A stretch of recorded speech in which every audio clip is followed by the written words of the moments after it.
Del Evangelio según San Marcos. El primer día de la fiesta de los panes ácimos, cuando se inmolaba la víctima pascual, los discípulos dijeron a Jesús: ¿Dónde quieres que vayamos a prepararte la comida pascual? Él envió a 2 de sus discípulos diciéndoles: Vayan a la ciudad, allí se encontrarán con un hombre que lleva un cántaro de agua. Síganlo y díganle al dueño de la casa donde entre: El maestro dice: ¿Dónde está mi sala en la que voy a comer el cordero pascual con mis discípulos? Él les mostrará en el piso alto una pieza grande, arreglada con almohadones y ya dispuesta. Prepárennos allí lo necesario. Los discípulos partieron y, al llegar a la ciudad, encontraron todo como Jesús les había dicho y prepararon la Pascua. Mientras comían, Jesús tomó el pan, pronunció la bendición, lo partió y lo dio a sus discípulos, diciendo: Tomen, esto es mi cuerpo. Después tomó una copa, dio gracias y se la entregó, y todos bebieron de ella. Y les dijo: Esta es mi sangre, la sangre de la alianza, que se derrama por muchos. Les aseguro que no beberé más del fruto de la vid hasta el día en que beba el vino nuevo en el reino de Dios.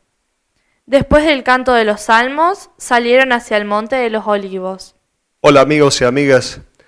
Cuando nosotros nos imaginamos la última cena, seguramente traemos a la memoria aquella famosa pintura de Leonardo, en la cual Jesús está sentado al medio con sus discípulos. Aquella pintura que tuvo que ser restaurada, tantos años de trabajo para restaurar esa hermosa pintura. Tal vez con la Eucaristía debemos hacer lo mismo. Debemos recuperar el sentido original. Durante largos años, durante los años de historia de la Iglesia, la Eucaristía ha tenido demasiado polvo pegado encima. Y entonces, al mirar la Eucaristía, tenemos que mirar el sentido original que nos da justamente la palabra de Dios, el Evangelio que acabamos de escuchar. Cuando nosotros pensamos en la Eucaristía, también tendremos que pensar en otros cuadros, otras imágenes. En la época bizantina, a Jesús no se lo pintó en el centro, sino que se lo pintó en una punta de la mesa, justamente porque en la Eucaristía, en la última cena, Jesús es el servidor. Y entonces el servidor se sienta en la punta de la mesa para poder ir y venir y entonces poder prestar con más agilidad el servicio, como cuando en la casa estamos en una cena, en un almuerzo familiar, y entonces la mamá se sienta, quizá ella es la encargada de la cocina, la mamá se sienta en un lugar muy cercano a la cocina para poder ir y venir y prestar entonces ese servicio. Jesús sentado en la punta.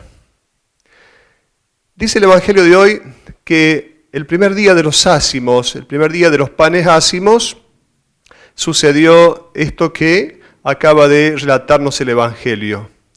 ¿Qué son estos panes ácimos? Pan ácimo significa pan sin levadura. Bien sabemos que el pueblo de Israel comió el cordero de la Pascua con panes sin levadura. Y después no deberían comer levadura durante 7 días. Esa era la fiesta de los panes sin levadura, la fiesta de los panes ácimos. La levadura era el símbolo del pecado. Y entonces había que pasar varios días sin comer pan con levadura, para que justamente hubiera un signo de desprendimiento del pecado. Bien sabemos que no es que la levadura se conseguía como hoy la conseguimos fácilmente. La levadura se trasladaba de una masa a la otra con la cual se fabricaba el pan. Y entonces comer pan sin levadura significaba un apartarse de lo antiguo, de lo viejo, del pecado. Le preguntan a Jesús los discípulos: ¿dónde quieres que vayamos a prepararte la comida pascual? Ciertamente esta comida pascual no coincide exactamente con el día en que los judíos comen la Pascua. Sin embargo, La comunidad cristiana primitiva interpreta esta comida de Jesús con sus discípulos como la comida pascual. Jesús entonces les va a explicar, envía a 2 de sus discípulos y les dice, vayan a la ciudad, allí van a encontrar a un hombre que lleva un cántaro de agua, síganlo. Un hombre que lleva un cántaro de agua es significativo. Los detalles en el Evangelio son muy significativos porque nos dejan un mensaje. Normalmente el agua era trasladada por la mujer. El agua era trasladada por la mujer y la mujer cumplía este servicio. En este caso era un hombre, no era habitual que un hombre lo hiciera. Es el símbolo del servicio. Por lo tanto, ya está aquí descrito cómo tiene que estar el corazón de alguien que va a la Eucaristía. Alguien que va a la Eucaristía debe seguir a aquel que se pone a disposición del bien de los demás, que tiene una actitud de servicio. Por lo tanto, a la Eucaristía no vamos solamente pensando en sentirnos bien con Dios y nada más, sino que a la Eucaristía vamos pensando en que nuestra vida se debe poner al servicio del bien de los demás, y por eso en la Eucaristía Dios nos orienta, nos fortalece, nos da su gracia para que entonces podamos poner nuestra vida a disposición del bien de los demás. La pregunta va a ser, ¿dónde está mi sala en la que voy a comer el Cordero Pascual con mis discípulos?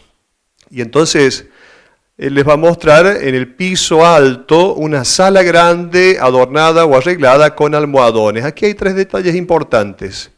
El piso alto, lugar elevado, que según parece también se utilizaban en las primeras comunidades cristianas. El piso alto era signo de apartarse del piso bajo. El piso bajo, lo llano, significa el quehacer cotidiano del hombre. En la Eucaristía ciertamente llevamos nuestras preocupaciones a Dios, las ponemos en el corazón de Dios, pero nos apartamos del ir y venir de todos los días, de los quehaceres cotidianos. En la Eucaristía entonces no estamos cumpliendo simplemente un trabajo, no estamos cumpliendo un deber. Nos apartamos de estos quehaceres cotidianos en los cuales tantas veces nosotros los seres humanos quedamos enredados, quedamos atrapados. El piso alto entonces nos aparta de las tareas de todos los días, de la llanura, del llano, de la condición del quehacer de todos los días. Luego, la pieza grande. ¿Qué significa esta pieza grande? Pieza grande significa que hay lugar para todos. La Eucaristía no es reducida a un grupo de predilectos, la Eucaristía es para todos. Es un lugar, un espacio en donde cada uno debe tener la posibilidad de estar. Entonces, esta es la pieza grande, que haya lugar para todos. Luego, arreglada con almohadones. ¿Por qué? Ciertamente, Jesús en la última cena no se sentó en sillas alrededor de una mesa, sino que se recostó en almohadones junto con sus discípulos. Estaban entonces recostados en almohadones. Esto era la señal de libertad. Comer recostados era una costumbre que significaba que ya no había esclavitud. Ciertamente celebraban ellos en la Pascua la posibilidad de haber salido de la esclavitud de Egipto y por lo tanto se manifestaba de esa manera la libertad, recostados sobre almohadones. Jesús, ¿qué hace? Realiza un gesto, un signo. Toma el pan, luego pronuncia la bendición. La palabra bendecir significa dar gracias a Dios, reconocer que Dios es el origen de todos los bienes. Cuando nosotros realizamos la bendición de la mesa, cuando rezamos como familia antes de comer, no es que pedimos a Dios que bendiga estos alimentos porque son alimentos profanos y bendecidos entonces serían distintos. No se trata de eso. Se trata de una bendición ascendente, en la cual nosotros reconocemos que todos los bienes son de Dios. No nos reconocemos nosotros dueños, patrones, sino administradores.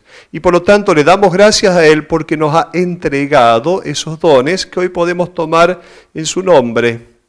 Esta es la bendición ascendente, es una acción de gracias El reconocimiento de que Dios es el dueño absoluto de todos los bienes y que nosotros recibimos de Él para entonces poder compartir. Por eso, en una bendición tenemos que tener en cuenta que lo que tenemos debe ser compartido.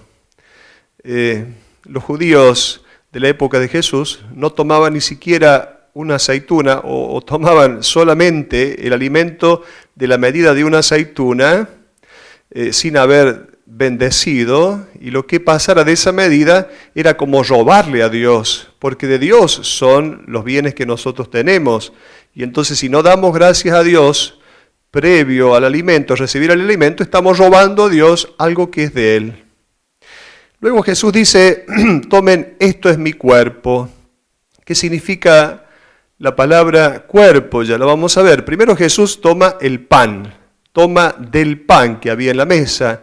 No es que toma un pan especial del pan, de ese pan ácimo que tenían los judíos en el tiempo de la Pascua. Toma de ese pan, no es un pan especial, preparado especialmente, toma de ese pan. ¿Qué significa el pan?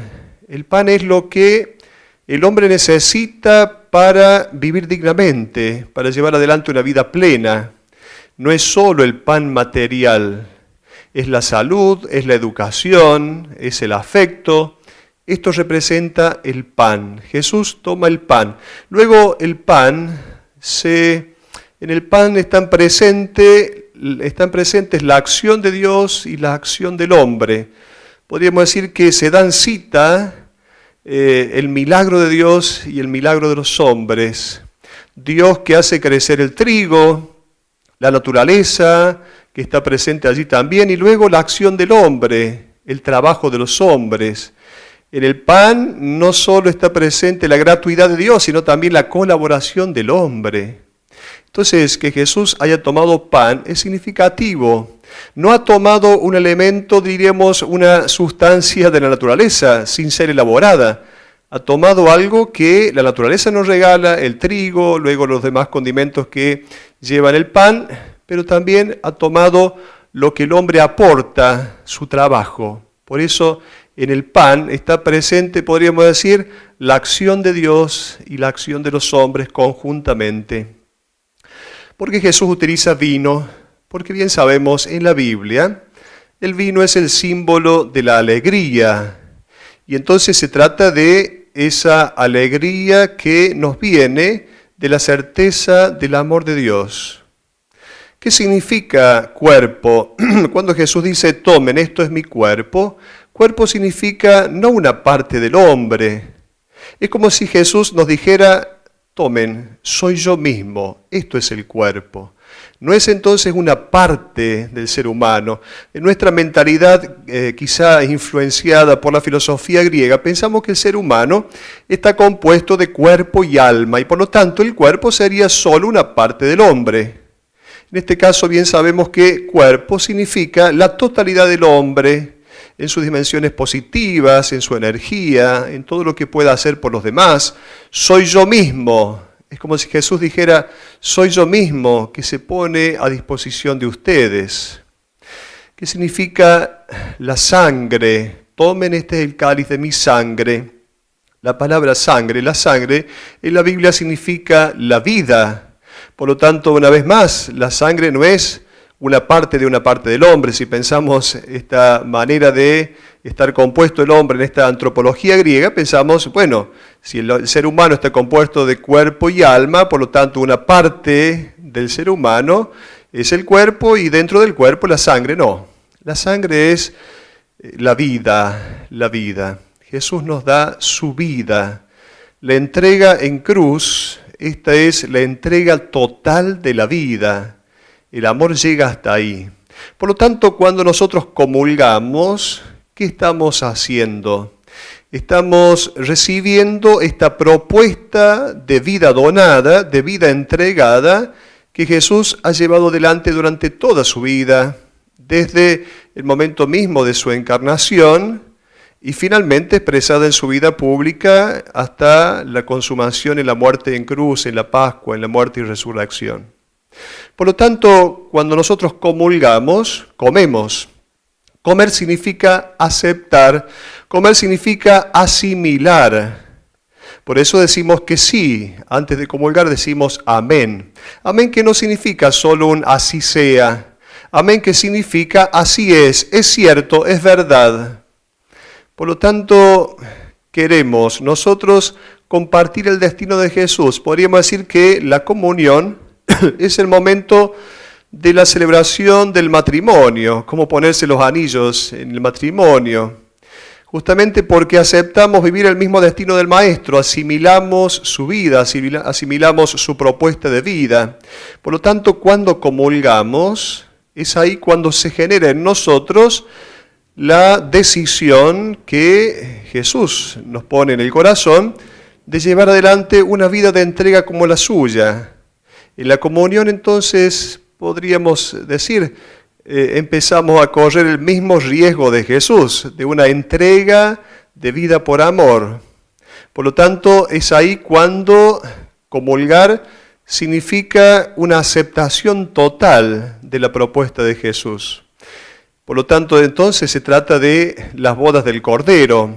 El Papa Pablo VI decía esta expresión. Cuando se presentaba la Eucaristía, el sacerdote en la Eucaristía, en la celebración, dice: este es el Cordero de Dios que quita el pecado del mundo. Felices los invitados a las bodas del Cordero. Las bodas, ya dijimos por qué. Se trata de una celebración esponsal. Y luego el Cordero es aquel que se entrega totalmente. Y cuando nosotros recibimos a este Cordero, estamos llamados entonces a dejar atrás esta espiritualidad del lobo y entonces comenzar a vivir esta espiritualidad de Cordero. La Eucaristía nos compromete a vivir los gestos de Jesús en las cosas simples de la vida, en la ayuda a los hermanos, en el tender la mano a aquellos que nos están necesitando. No se trata entonces de algo extraordinario, pero sí de hacer de un modo, diríamos, especial, como lo hizo Jesús, lo ordinario, lo cotidiano que la vida nos presenta. En la Eucaristía nosotros asumimos la decisión de vivir como Jesús. Hasta la próxima.